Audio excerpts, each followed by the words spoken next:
know you make me wanna kick my heels up and throw my hands up and throw my head back and come on now. Don't forget to say you will. Don't forget to say yeah, yeah, yeah, yeah, yeah.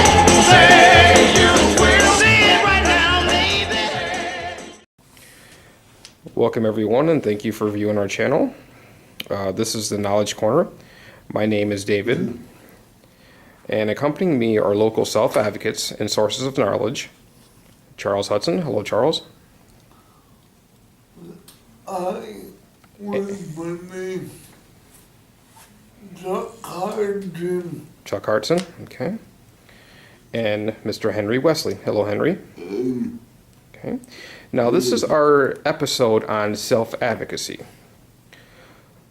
Now, the dictionary states that self-advocacy is the action of representing oneself or one's views and interests. Chuck, what does self-advocacy mean to you? When you want to stick up for people. When you want to get a word out, you gotta get a hold of me. Okay. So self-advocacy for you means speaking up for yourself and other people. Yeah. Okay.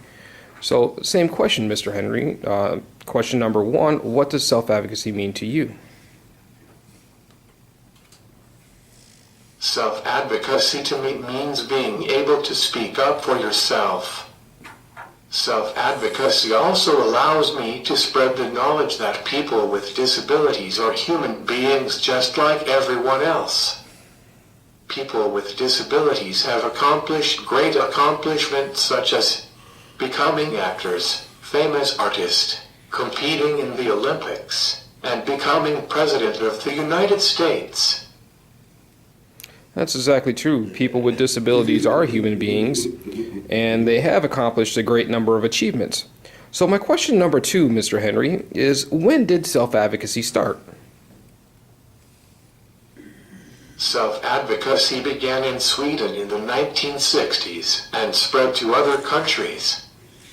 The first countries to acknowledge self-advocacy were Sweden, Great Britain, Canada, and the United States. It became organized in the United States in the 1990s as part of a civil rights movement. That's very good information. So Mr. Chuck, what would you like to say on that? I know Andy can do it. I know I can do it. We gotta get out more and do it. And we want to get out and do more.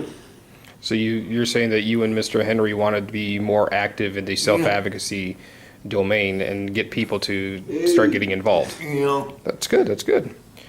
So it seems that both you have the passion for self-advocacy. So, Mr. Chuck, why is self-advocacy so important to you? But I want to learn a little bit more about it.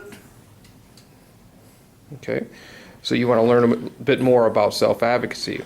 And you stated earlier that you like to fight for people's rights and, speak up for other people. And that's good, that's good. So, Mr. Henry, the question for you for question number three is, why is it important to you?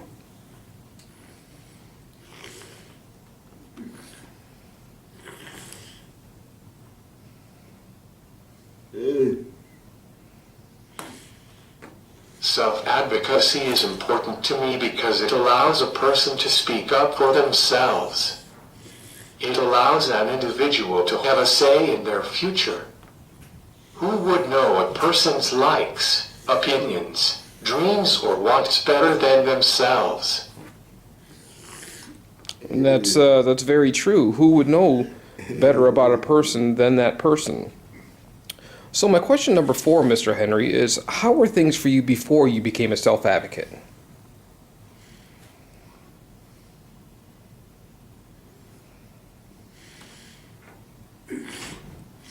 When I was 3 years old, my parents left me at the door of Willowbrook.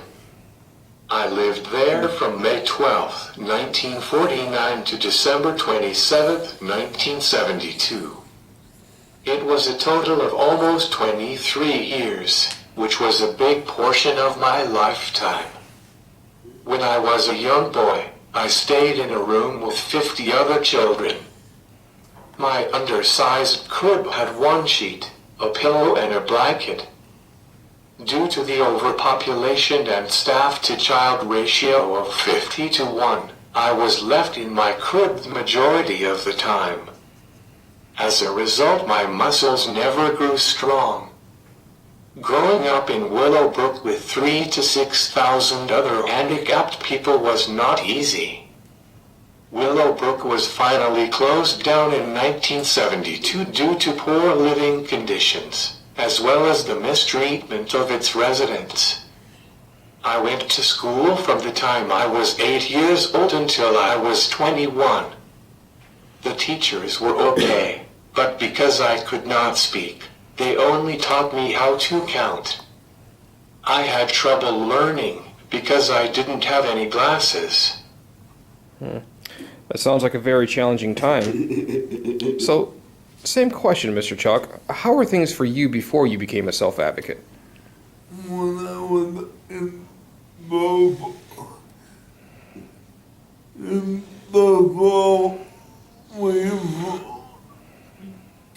get things together, get out of that school and come and advocate for my own self. So things were very challenging for you in Buffalo while you were in school. Yep.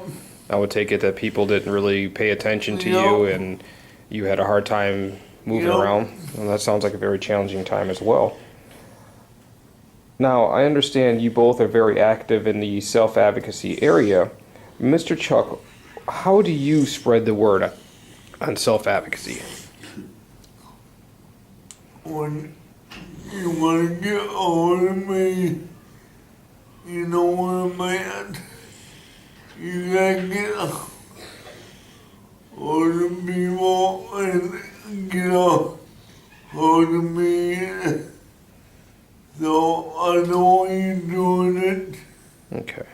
So if anybody wants to talk to you about self-advocacy, you talk to them one-on-one to spread the word. Yeah. That's good information. Mr. Henry, question number 5 for you. How do you spread the word on self-advocacy? I personally do demonstrations for self-advocacy.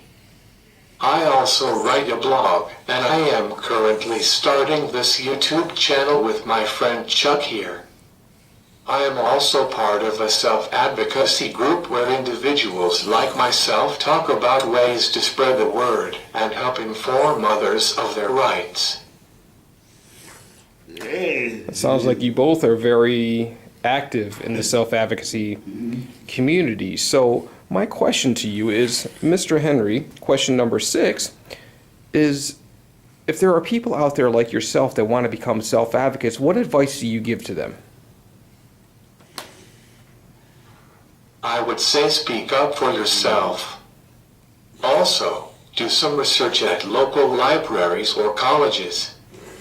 You can also get in touch with local advocacy organizations. That's very good information. Very good. Mr. Chuck, what advice would you give to somebody like yourself that wants to become a self-advocate? Well, I've been my own advocate for one time. My Henry,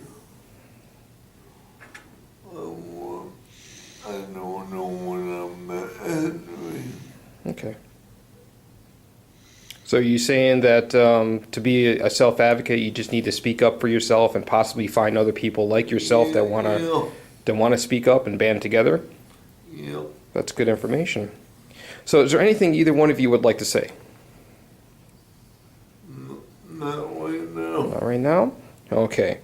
Well, thank you for viewing our first video. This is the Knowledge Corner. And if you liked our video, please hit like and click the little red button at the below to subscribe to our channels for future episodes. Have a nice day.